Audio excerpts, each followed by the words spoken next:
Welcome to Fuller Speed Ahead. I'm Craig Fuller here with a very special guest, someone I've literally known my whole life, my brother, Eric Fuller, the CEO and president of US Xpress. Eric, welcome to Fuller Speed Ahead. This is Fuller Speed Squared. How you doing, man? Yeah, doing good. Thanks for having me. How is life in COVID world for you? It's crazy. I mean, I don't think we would have ever anticipated anything like this, but the good thing was we had, as a company, we had laid the infrastructure about 12 months prior from a digitization standpoint, so we were able to make the transition relatively quick. We went from starting a task force on how we were going to react to COVID to being fully operating from our homes. We had 1,400 people operating from their houses. We did it all within 2 weeks, and wow. We had laid that infrastructure prior, and that really helped us. Now, did you guys make the conversion to the cloud for your infrastructure, technology infrastructure, or is it predominantly AS400 still? Yeah, we're still not, we have some components in the cloud, but for the most part, we're still operating So on being the remote system. and having that in an AS400 environment, is that more difficult than some of the digital No, it startups? hasn't been. No, it's really been seamless, and we haven't really had any issues. You took over the role from Dad, Max Fuller, the co-founder of US Xpress. What has that life been like?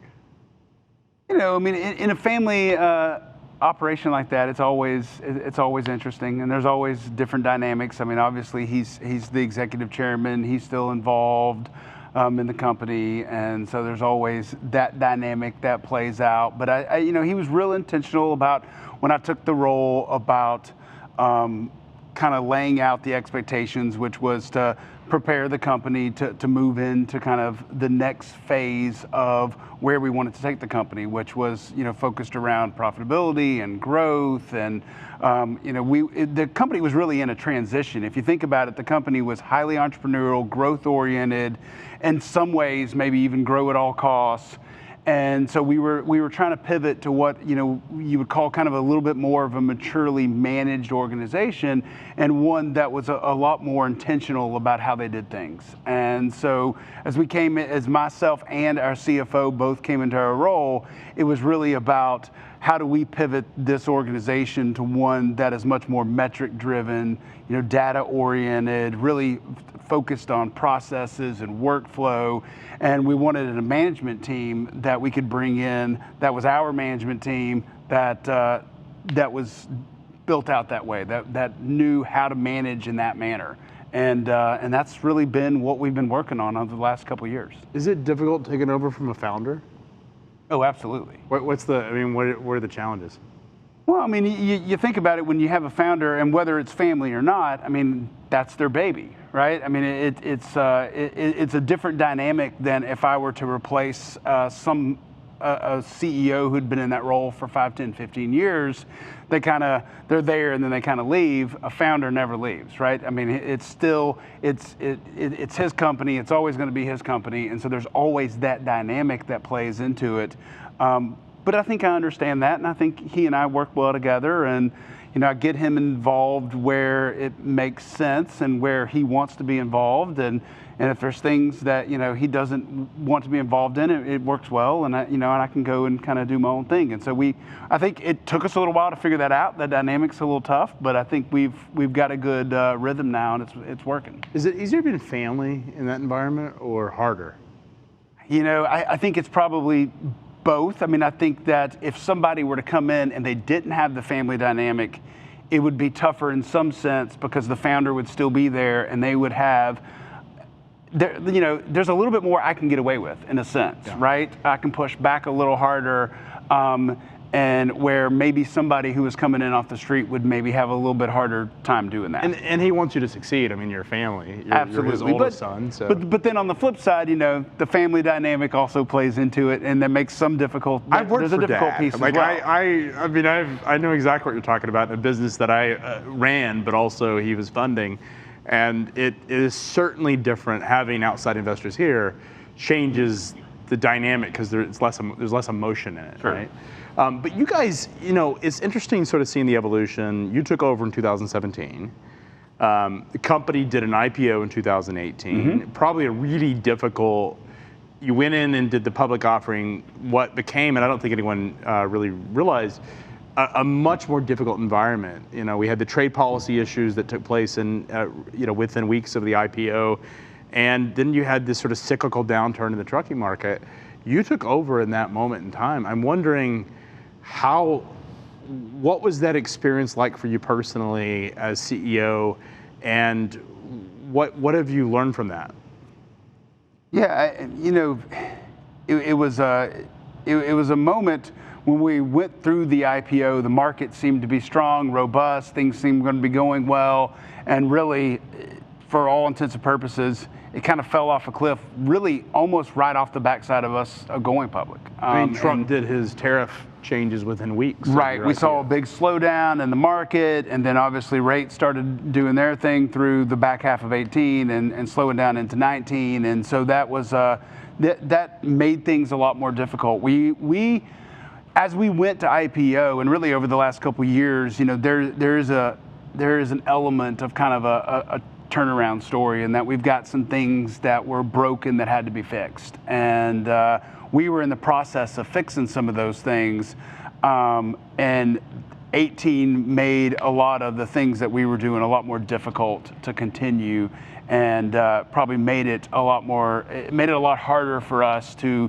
fully execute some of the things that we were trying to execute in the back half of 18. And we did it in a public environment, right? So you do it with that big spotlight, everybody's watching you.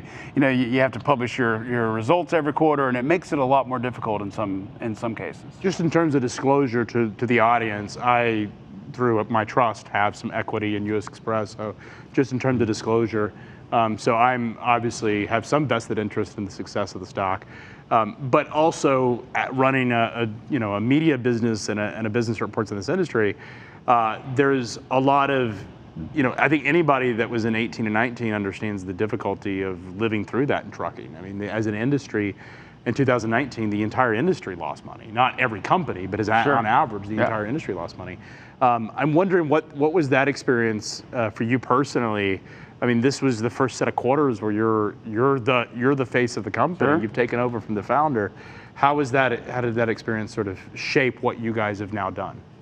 Yeah, I mean, the way we measure the market, I mean, 19 was actually worse than 2008, 2009 in a lot of cases. In what respect? Well, just from the amount of pressure that we had from a rate perspective, you had a little bit different dynamic in 08 and 09. It was purely economic. But there wasn't outside factors, and I would say like digital brokers and people that were aggressively coming into the market and pushing rates further than what we had seen in previous cycles. I think part of the 19 part of the story was there was an aggressive nature in the market that was pushing rates much further down than what you would have had absent that, right? I think that the economic situation that we had in 19 in the industry didn't warrant some of the level of rate pressure that we saw, and I think some of that was driven by new entrants and things like that. And so I think it was just a different dynamic, and it did put a lot of pressure on us as a company at a time in which we were working on things, but it didn't quite have it all kind of put together. And so, yeah, no, it was tough. I mean, and you do that, like I said, in that spotlight, and doing that where you have to have these analyst calls and you release your earnings and you're getting beat up. But we somewhat knew that going into it. Obviously, when you go public, you know that you're going to be out there in the spotlight, and that's a part of it.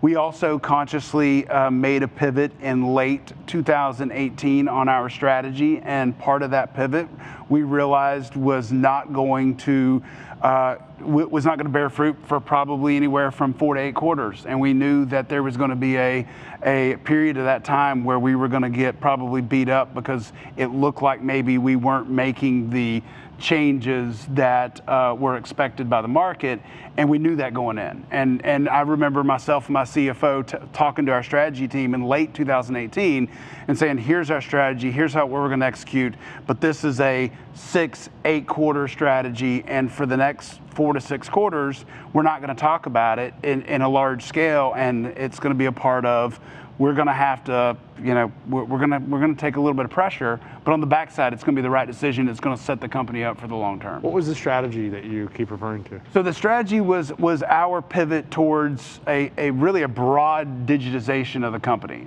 in a couple of cases. I talked earlier about how we were able to make that transition with working from home in a relatively short period of time, and part of that was a digitization of the entire company. So we went and found a new CIO, somebody who had been at organizations 10x larger than us, and wanted somebody that understood how to really digitize an organization and digitize systems and really kind of get us into the modern era.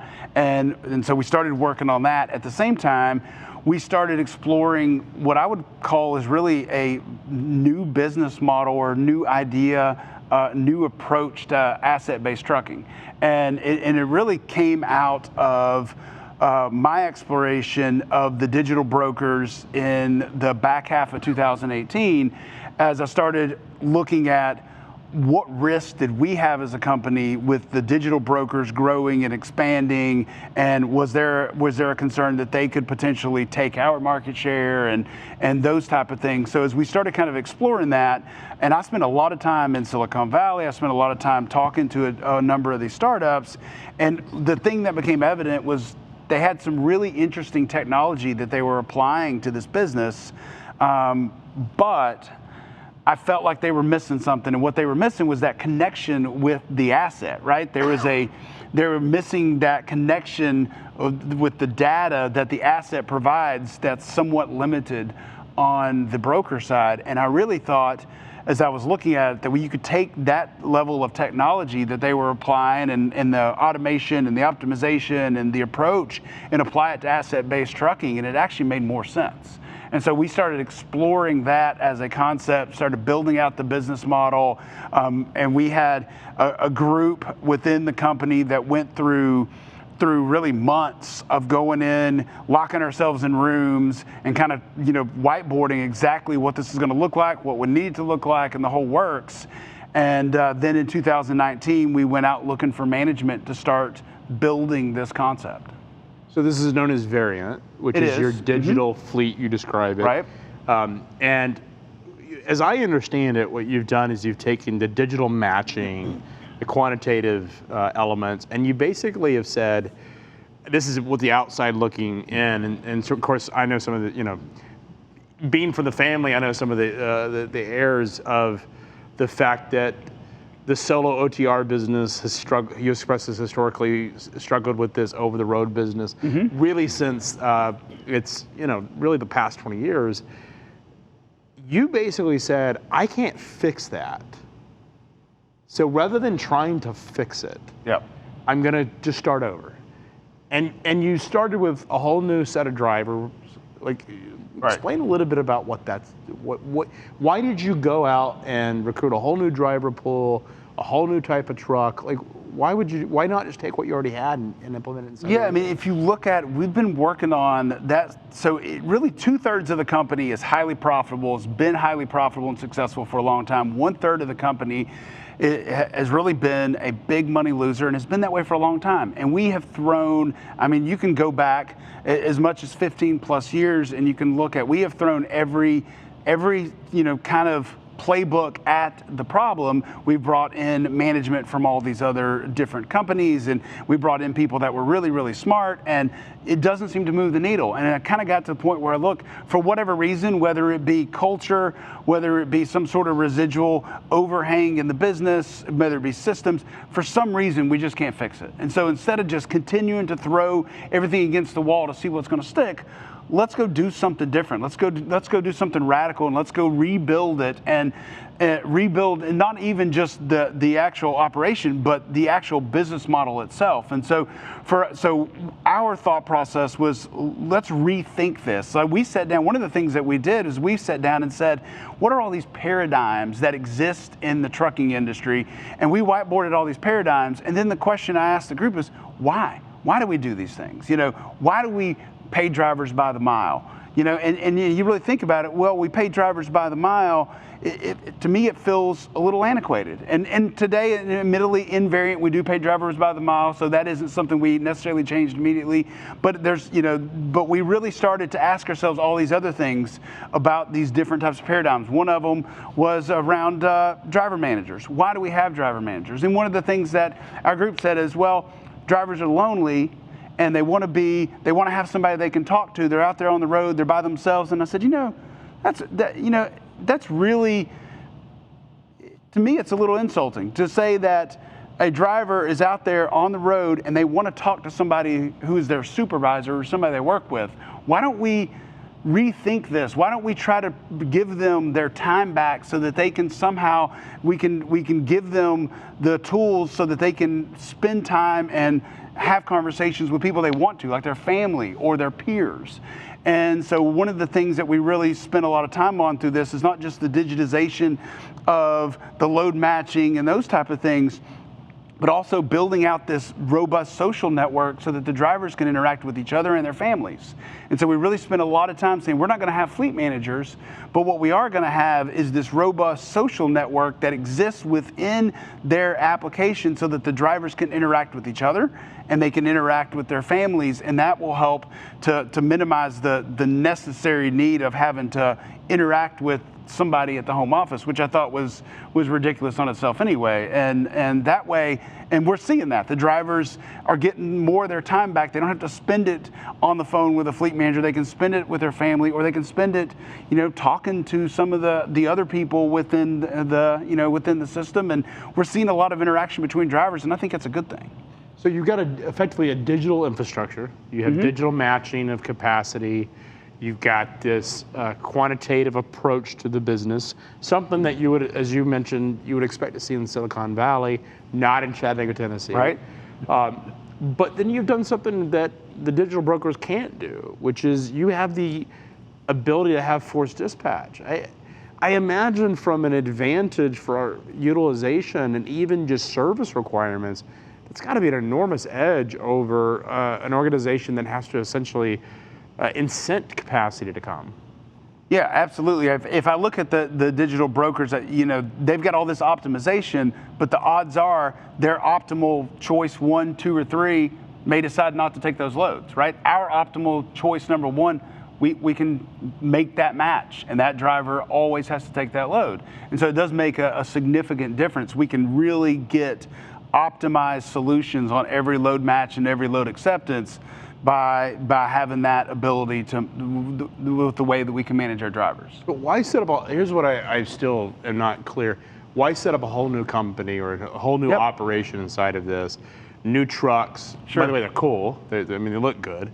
But I'm curious, why not just take the existing fleet and try to convert the existing drivers? Why would you essentially press restart with a whole new population? Yeah, I think it's two things. One, change management is really difficult. And so trying to get, even if we're layering in technology, there's a level of change management that's required from the driver's standpoint and from the office standpoint. And going in and telling people, I need you to do something differently is really tough to make change when it's an existing operation that's in place and it has its own culture and kind of its own residual for a long time. It's really hard to change that. And so we thought this is such a different approach that instead of trying to force a legacy business to make this pivot, we could actually make the pivot easier by starting something completely fresh. Secondly, with the brand, there's a lot, when you're in business for 35 years, there's a lot of good and bad reputation that happens. And then with the driver, especially in an industry where you're 100% turnover, there's a lot of bad reputation that gets built over time too. And just like any carrier in America, go out and poll 100 drivers, you'll find a core group of drivers that said, I'll never go work for US Xpress for whatever reason. They worked there 5 years ago, they had a brother work there, and something happened. But what have you, And so we felt like this was so new and so different, and we wanted to separate ourselves from that reputation and build it anew, because we really felt like that it is something so unique that we didn't want to be hung with that old reputation of that old legacy truckload carrier, and we wanted to really show how different it was, and hopefully drivers would give us an opportunity to actually experience that and see it for themselves. Do you think this helps shape your legacy if it's successful? I think for me, I really think about it more about just trying to drive the company in the direction that we need to drive it, and all that takes care of itself, right? I mean, we've got to get this company profitable for the long term. We want to be a carrier that is thought of in the upper tier in the truckload industry. We want to be one of the leaders. We want to be one of the innovators, and we're moving towards that. So you guys had this initiative. You've grown your fleet size over the last year. Some of the analysts actually came out and attacked that as because you did it in a market at the time when you guys had expanded your fleet in Q1 in the first quarter. It appeared that the market was soft. You added it during a recessionary environment. Was that for Variant? Were you adding those trucks to help give you the ability to grow into this digital environment? In a sense, yes. I mean, if you think about the truckload model, you've got 1/3 fixed, 2/3 variable cost, and we had a certain infrastructure, and that infrastructure existed. If we were to take our truck count down, we would have to take down some of that infrastructure, some of that fixed cost. We needed that fixed cost to support our efforts into where we knew we were going over the next couple of quarters with this launch of this new brand, and so we weren't willing to take that infrastructure down. We were in a situation where we could grow, and the growth wasn't, it was fairly incremental and small, but we were able to grow without increasing any infrastructure. So when you look at that, look at the contribution margin of those additional trucks, it actually was positive without any additional infrastructure that had to be added. So at the moment, when we were able to find drivers and seat drivers and grow, it made sense for us to do so. Otherwise, we would have, and I know some of the analysts said, oh, well, you need to take your truck count down, but that does require also taking infrastructure down, and that wasn't something we were comfortable doing at the time. I mean, it's certainly this past quarter, when you guys released earnings, stock rallied because it was, I think, certainly beat expectations, but completely changed the way you and your business has been viewed in recent cycles. Just the fact that you guys have made some correction. Mm-hmm. Variant was referenced as a large part of that. I mean, do you think that's? Do you think it's all about digital, or are there other fundamental improvements to the business? Oh, there's other fundamental improvements. I mean, it's the management team. I mean, we're finally gelling. We've been together now for at least a year and a half, 2 years. A lot of our management team has been there at least for now, at least 12 months. So the team itself is gelling.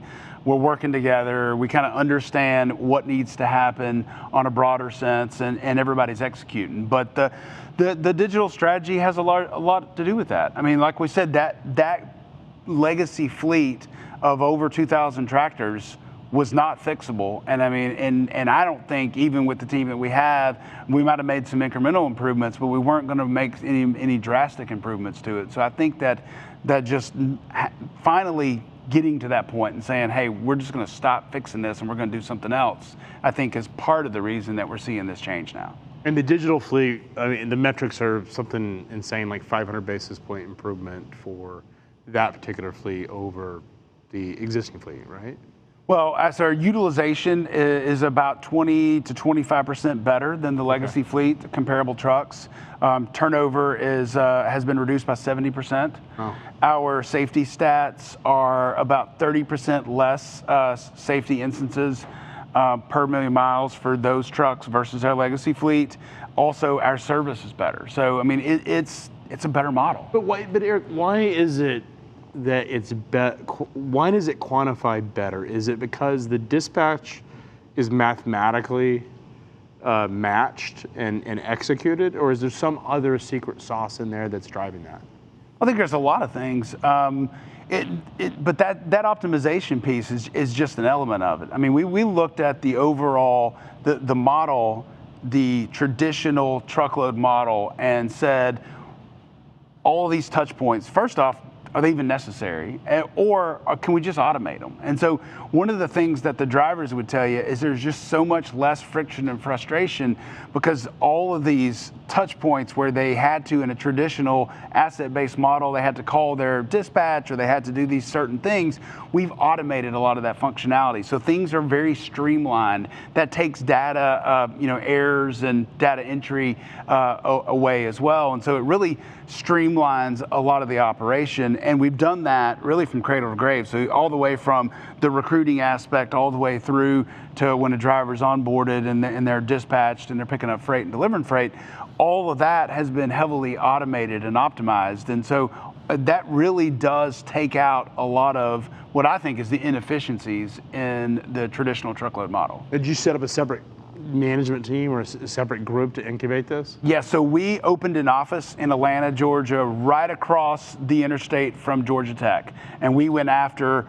people with doctorates in machine learning and deep analytics. And we hired some really smart people and essentially said, here's the idea, go build it. We hired Cameron Ramsdell from Coyote Logistics to run it, but he had a team of probably 10, 12 people, all really, really, really smart people. Most of them had never been in the industry.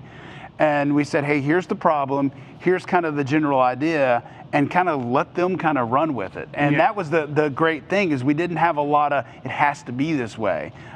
They really thought outside the box and came up with some really new and innovative ideas. Occasionally, I had to pull them back and go, guys, that's not possible. There's certain things that that you do have to do as a truckload carrier, but for the most part, we let them run. Now, I mean, big corporations have a notorious about screwing up innovation. How did you keep your existing management team away from the business? Did you basically say, don't screw it up? So it's funny, right in early 18, I read The Innovator's Dilemma. Yeah, I made huge. my entire management team read The Innovator's Dilemma, and that book really spoke to me. And the first thing we did was we opened that office in Atlanta, and so we're not building this in Chattanooga. Even if we could get the talent in Chattanooga, we weren't going to build it because I knew that Chattanooga would kill it. I knew the corporate office would kill it. I knew that even our executives would kill it because it's just human nature. It was too different. It was too outside the box. And so we wanted to build it separate. And everybody knows that this was kind of my baby. So I gave them kind of air coverage.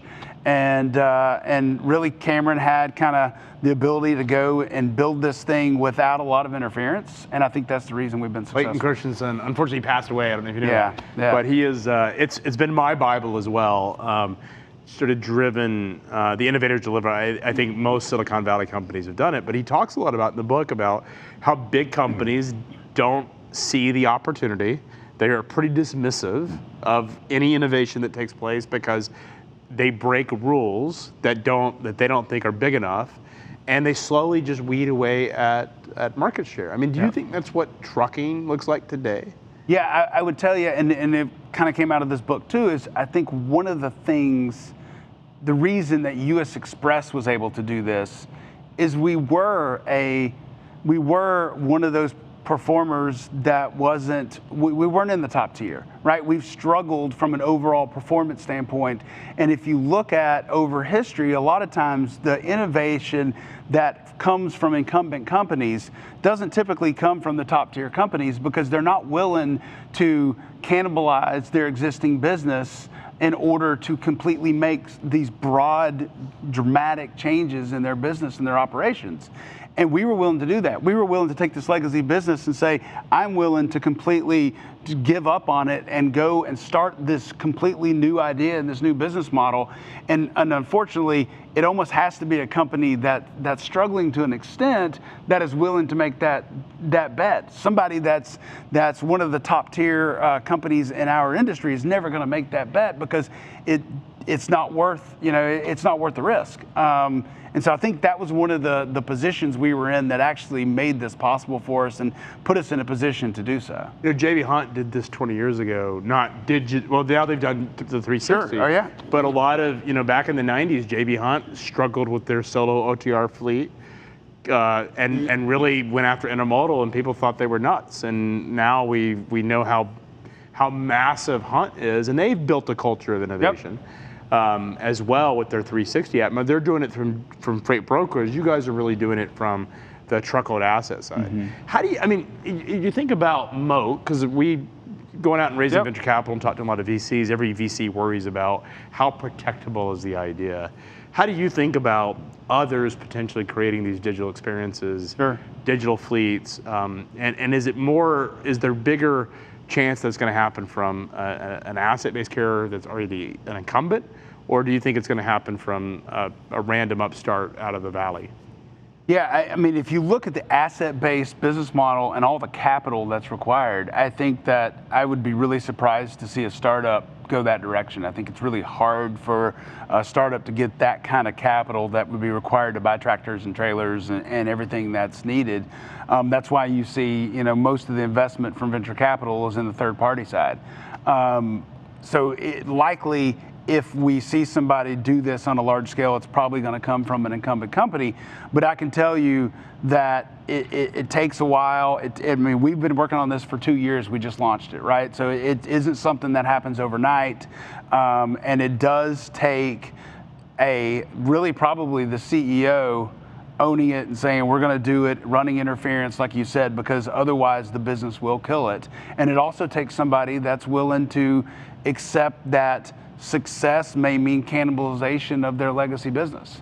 And I think that's also a tough pill to swallow. So I think that I feel like it's fairly protectable. I do think that some of our peers are leveraging some really interesting technology into their legacy business, and I think that they will make some incremental improvement because of that.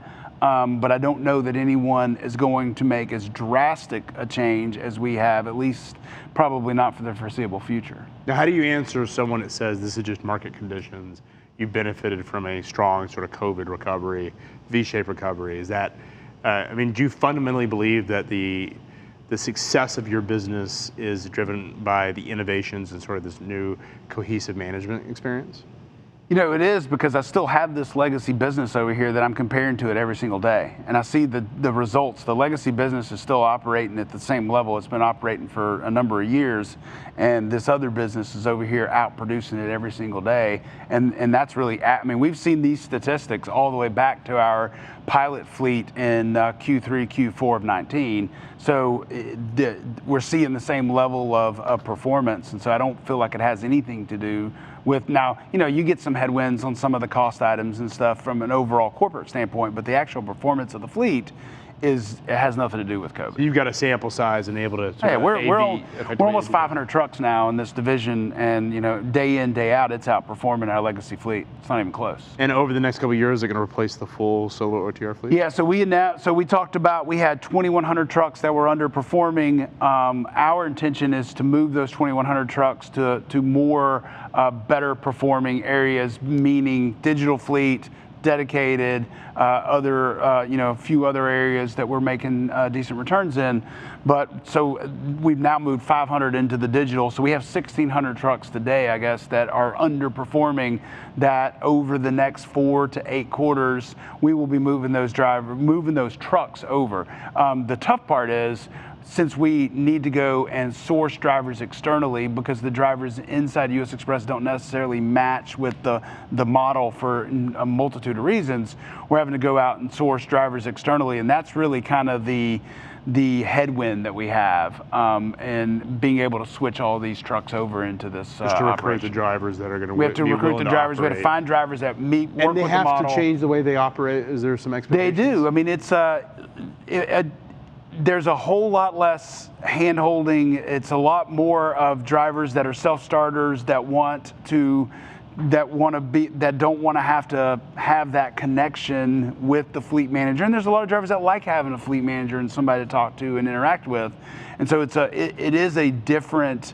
takes a different type of driver and a different mentality, and it is very much, it's a driver that's much more comfortable in that, Twitter, Facebook, Yelp world that's going to probably migrate this to one that maybe isn't so comfortable with technology. Someone who's perhaps more adaptable in a tech world than you would get with some of the drivers that may not be comfortable with some of the technology. Yeah, and some of the drivers that aren't comfortable with it could still do well with it, but the real benefit of everything we've built is somebody that really understands how to interact with that technology is where the drivers can get the most benefit from. Is it the same pay per mile, or is there different pay? It's the same pay per mile, but for the most part. It's the ability to get more miles with less headaches. Yeah, we're getting a lot more miles, yeah. Got it. That's awesome. Well, Eric, congratulations. Big fan of what you're doing personally, and congratulate you on your success. Love to see technology. It's going to be interesting to see how a digital fleet operates with force dispatch and taking the advantages of the Silicon Valley digital matching, digital brokerage businesses and apply it in a force dispatch environment. It's also going to see how the overall industry evolves, either emulating or potentially innovating themselves in their operations. So congratulations on your success, and thanks for coming on Full Speed Ahead. Great, It's been a treat. Thanks for having me.